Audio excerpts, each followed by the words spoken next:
नमस्ते, कैसे हो बच्चा। मैं रामेश्वर लाल खेतलाई स्कूल से। आज हम उसी टॉपिक पे बात करेंगे। आगे अपन वचन पे बात कर चुके हैं। आज अपन एक नए टॉपिक पर बात करेंगे, जैसे भाषा पर। भाषा क्या होती है बेटा? जैसे मैं जो भी बोल रहा हूँ, आप जो भी समझ रहे हो, आप जो समझ रहे हो वो क्या कहलाती है, या मेरे विचार आप तक पहुंचाने के लिए जिस माध्यम का अपन उपयोग करते हैं उसे क्या कहते हैं? भाषा कहते हैं। भाषा क्या है? भाषा वे साधन है जिसके द्वारा हम अपने भाव या विचार बोलकर या लिखकर एक दूसरे पर प्रकट करते हैं। आपको पता है भाषा के कितने रूप होते हैं? भाषा के कितने रूप होते हैं? मोटा मोटी दो रूप होते हैं। ये कौन सा? मौखिक रूप, जैसे मैं आपको मैं बोल रहा हूँ, आप सुन रहे हो, वो हो गया मौखिक रूप। दूसरा होता है लिखित रूप। कौन सा रूप? लिखित रूप, जिसके द्वारा भाषा लिखकर मैं जो ये लिख रहा हूँ आप देख रहे हो, इसको समझ रहे हो, तो ये कौन सा माध्यम है? लिखित माध्यम है। तो इस प्रकार अपने भाषा के कितने रूप हो गए? एक मौखिक रूप, दूसरा लिखित रूप। अब आप जानते हो भारत में बहुत सारी भाषाएं बोली जाती है और बहुत सारी भाषाओं का बहुत बड़ा साहित्य भी है। उसमें मुख्यतः जैसे हिंदी, पंजाबी, मराठी, गुजराती, संस्कृत, उर्दू, तमिल, तेलुगु, मलयालम, कन्नड़, बंगला, असमी, उड़िया, कोंकणी, कश्मीरी, बहुत सारी भाषाएं भारत के अंदर बोली जाती है और इनका अपना विस्तृत साहित्य भी है। अब अपन जानते हैं कि इसका जो लिखित रूप है, क्या भाषा का जो लिखित रूप है ये बना किससे, किस प्रकार बना, इसका बनना किस प्रकार। तो अपन भाषा को बनने के लिए जिस रूप का की जरूरत पड़ती है, या भाषा की सबसे छोटी इकाई क्या है जिसके द्वारा इस भाषा का निर्माण हुआ, तो भाषा की सबसे छोटी इकाई बेटा क्या कहलाती है? बहुत इंपॉर्टेंट है, ध्यान रखना। भाषा की सबसे छोटी इकाई कोई बताएगा क्या कहलाती है? भाषा की सबसे छोटी इकाई क्या कहलाती है? बताओ। भाषा की सबसे छोटी इकाई कहलाती है वर्ण। क्या कहलाती है? वर्ण कहलाती है। ठीक है। और जिस प्रकार अपन जानते हैं, जिस प्रकार कोई मकान बनाते हैं तो उसमें क्या है? एक एक ईंट जोड़ के, उसी प्रकार एक भाषा को बनने के लिए वर्ण रूपी ये ईंट है, इनके द्वारा ही भाषा का निर्माण होता है। और इन वर्णों के द्वारा क्या बनते हैं? शब्द बनते हैं। क्या बनते हैं? वर्ण के द्वारा शब्द बनते हैं। और शब्द से क्या बनते हैं? वाक्य बनते हैं। और वाक्य से क्या बनती है? भाषा बनती है। तो भाषा बनने का क्रम ये होता है इस प्रकार। सबसे पहले वर्ण होंगे, वर्ण से क्या बनेंगे? शब्द बनेंगे, और शब्द से क्या बनेंगे? वाक्य, और वाक्य से क्या बनेगा? भाषा। तो अब अपन समझेंगे वर्ण कैसे होते हैं, क्या होते हैं, कितने प्रकार के होते हैं। तो अपन वर्ण मोटा मोटी अपने हिंदी में कितने प्रकार के होते हैं? वर्ण जो प्रकार होते हैं, एक तो होता है स्वर। क्या होता है? स्वर। और दूसरा क्या होता है? व्यंजन। क्या होता है? व्यंजन।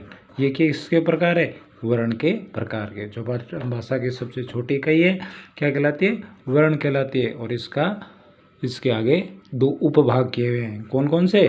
स्वर और व्यंजन। अब अपने को ये ध्यान रखना है, स्वर किसे कहते हैं?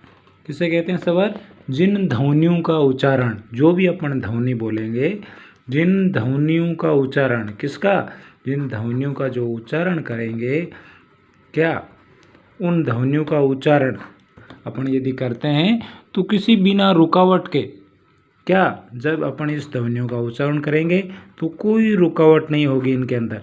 क्या बोलने के अंदर अपने को ना तो रुकावट होगी और ना किसी अन्य ध्वनि की सहायता लेनी पड़ेगी, और किसी भी अन्य ध्वनि की सहायता भी नहीं लेनी पड़ेगी। ध्वनि की बगैर सहायता के अपन बोल सकते हैं।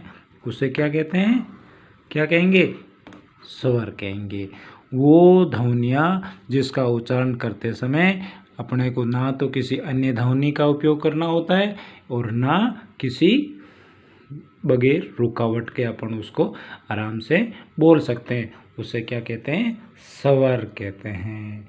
अब आप जानते हो हिंदी के अंदर स्वर कितने प्रकार के होते हैं बेटा? 11 होते हैं। कितने होते हैं? 11। कौन कौन से?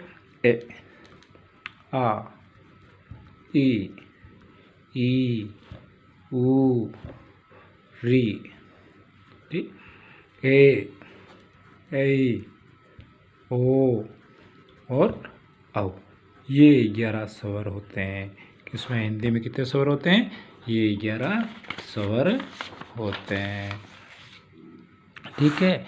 और जो वर्ण का दूसरा रूप है, क्या पढ़ा था अपन ने? व्यंजन पढ़ा था। क्या पढ़ा था? व्यंजन। देखो हिंदी में कितने व्यंजन होते हैं? वो चलो वो तो बाद में बात करेंगे। सबसे पहले देखते हैं कि व्यंजन कहते किसे हैं। व्यंजन स्वर को तो अपन बिना किसी रुकावट के और बगैर किसी ध्वनि की सहायता से अपन आराम से बोल लेते और ठीक है। लेकिन व्यंजन में क्या किन की सहायता लेनी पड़ती है? स्वरों की सहायता लेनी पड़ेगी। यानी जिन ध्वनियों का उच्चारण बिना स्वर की सहायता के न हो सके, यानी इनका यदि जिन व्यंजनों का अपन क्या करेंगे? उच्चारण करेंगे तो अपने को किसकी सहायता लेनी पड़ेगी? स्वरों की सहायता लेनी पड़ेगी।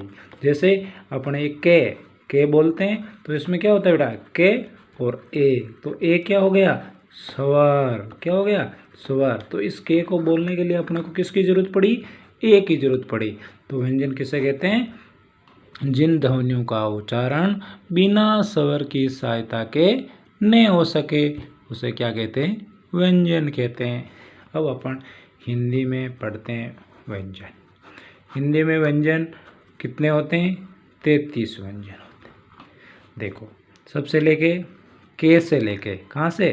के से लेके मैं तक। ठीक है। क ख ग घ न च छ ज झ य ट ठ ड ढ ण त थ द ध न प फ ब भ में।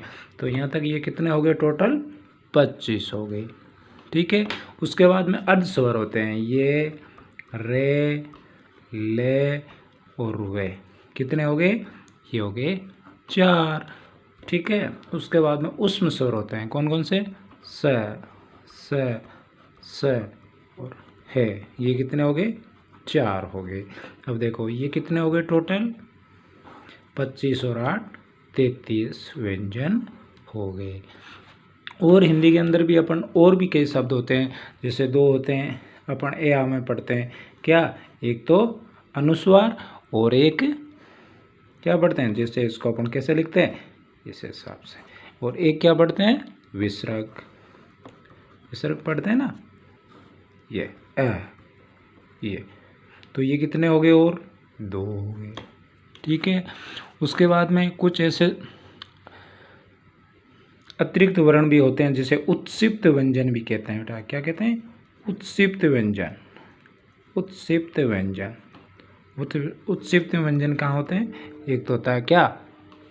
हड़े होता है और एक ढे होता है। ठीक है। ये कितने हो गए? 2 हो गए। और उसके बाद में संयुक्त वर्ण। कौन से वर्ण? संयुक्त वर्ण कितने होते हैं? 4। कौन कौन से? देखो संयुक्त वर्ण पता होगा आपको। क्ष, त्र, ज और श्र। ये हो गए 4। ठीक है। इस हिसाब से टोटल कितने हो गए अपन देख। और उसमें स्वर कितने हो गए थे? 11 हो गए थे।